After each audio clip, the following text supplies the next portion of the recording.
وزركال تلابada la dhigay halka ay dhigaan saaxiibadii Kaahin iyo Muuse 30 sano ayuu u shaqeynayay bogcad uu aaminsan yahay inuu u godgalay aabihii isna uu dhinaca u soo qoriga si uu u difaaco aabahay wuxuu ku dhintay isagoo reero kala dhex jooga maslaxad ka shaqeynaya waa nin hadda laga ilaaliyo ammaankiisa albaabkii uu waardiyaha ka ahaa 40 sano ka hor xilli uu ku quraacan jiray xabad roodhiya afar madaxweyne ayaa magaciisa ku soo saaray wareegtooyin ay xilal ugu magacaabeen nolol u dhaxaysa wasiir ilaa waardiye ayaynu warbixintan ku eegaynaa wana waayihii wasiir Saleebaan iyo Somaliland Saleebaan Cali Koore nin beesha uu ka soo jeeday ballaadhan ee dhulbahante runtii madaxweyne noqon kara maanta Saleebaan ay intii huba wasiir Saleebaan Cali Koore afayeenkii dawladana atooraha dawladana weeyaan Saleebaan Cali Koore waxa uu dhashay sanadkii 1966 6 sano uun kadib xornimadii Soomaaliya dugsiga sare markii uu ka baxay waxa uu ku biiray barnaamijkii shaqo qaran ee kacaanku hindisay sanadkii 1984 isagoo 18 jir ah waxa uu waardiye ka noqday kadinka xarunta raadiyo Hargeysa oo hadda ay ku taalo wasaaradda warfaafinta Somaliland halkan iga dambaysa waa meesha seexan jiray markaan waardiyaha macna weyn bay ii sameynaysaa waxa uu wasiir ka ahaa Somaliland tan iyo xukuumaddii madaxweyne Cigaal waxa uu noqday wasiirkii xanaanada xoolaha gudoomiyihii madbacadda wasiirkii biyaha iyo hadda uu wasiir ka yahay xafiiskii aan loo ogolaan jirin in uu fooda galiyo markii uu gaarka ahaa wana siyaasi ku guuleystay in uu la soo shaqeeyo madaxweyne Cigaal madaxweyne Daahir Riyaale madaxweyne Siilaanyo iyo madaxweyne Muuse waxa uu ahaa wasiirkii ugu daada yaraa xukuumaddii madaxweyne Cigaal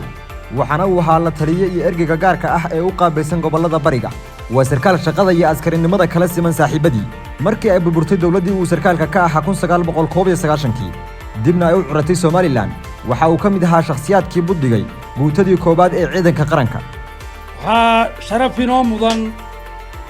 oo kolley dadka aan ka mid ahay sharaf ah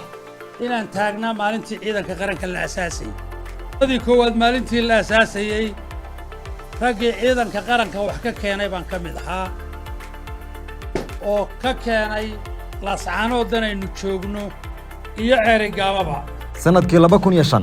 waxa uu noqday xildhibaan ka tirsan golaha wakiilada waxa uu ka mid ahaa xildhibaanadii aqalka ugu sharaarada kulaa ee ku jiray golaha Somaliland ka bixi mayno waanu ku jiraa waanu u shaqeynay adeer heerkaasaan soo gaarsiiyay in la yiraahdo ma Somaliland baad ka baxaysaa may laba mar ayuu ku suntan yahay in uu ku dhawaaqay ilinka dib u curashada siyaasadda Somaliland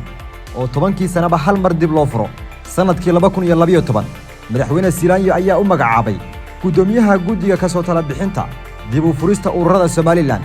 taladii ay guddigaasi soo jeediyeen awgeed madaxweyne Siilaanyo ayaa qalinka ku dugay in ay furan yihiin ururada siyaasadda Somaliland 10 sano kadib sanadkii 2022 isagoo oo matalaya xukuumadda uu ka tirsan yahay waxa uu ku dhawaaqay in ay furan yihiin ururada siyaasadda Somaliland ummadda reer Somaliland meel kasta ay joogto waxaan u cadaynaynaa inaanu aqoonsanahay in furista ururada siyaasaddu ay sharci tahay waxa lagu tilmaamaa in aanu ka mid ahayn siyaasiyiinta gurgura oo waxa la sheegaa halka uu qabsaday inuu ku qalajisto cidii ugu horeysay ee aanu shaqo wada bilowno markay SNM dalka soo gashay 14 casho ka bacdi maxamed kaahinka halkaas soo fadhiya ayaa koow ka ah waa runtiisa 14 casho dabadeed maalintii SNM dhulka soo gashay raggii aanu ku kulannay oon buu ahaa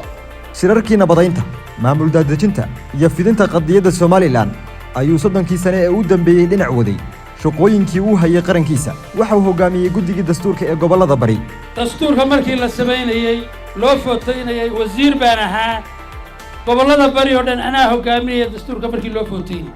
wasiir Koore markii loo magacaabay wasaaradda warfaafinta waxa uu sheegay in ay uga duwan tahay xilalkii hore ee loo magacaabay intii uu joogayna waxa uu dib habeyn iyo casriyeyn ku sameeyay xafiisyadii warbaahinta qaranka iyo istuudiyaha raadiyo Hargeysa oo 30 sano kadib la dayactiray muddo 3 sanadood aan joogay wasiir wali istuudiyahaas wax laga qabtay sanadka maanta ugu horeysa kasokow inuu yahay wasiirka warfaafinta sidoo kale waa afayeenka xukuumadda madaxweyne Biixi ee uu ka tirsan yahay waxa inta badan uu khudbadihiisa ku weeraraa siyaasadaha lidiga ku ah xukuumadda iyo xisbiga uu ka tirsan yahay waxaan ahay ninkii awowgii sameeyay xuduudka jamhuuriyadda Somaliland iyo Soomaaliya u dhaxay waa nin ku adag mabdi'iisa siyaasadeed iyo qadiyadda Somaliland ee ku salaysan inay tahay dawlad madax bannaan tagtadii hore iyo tan maantaba waxa uu aaminsan yahay aragtida ah Somaliland oo mid ah Somaliland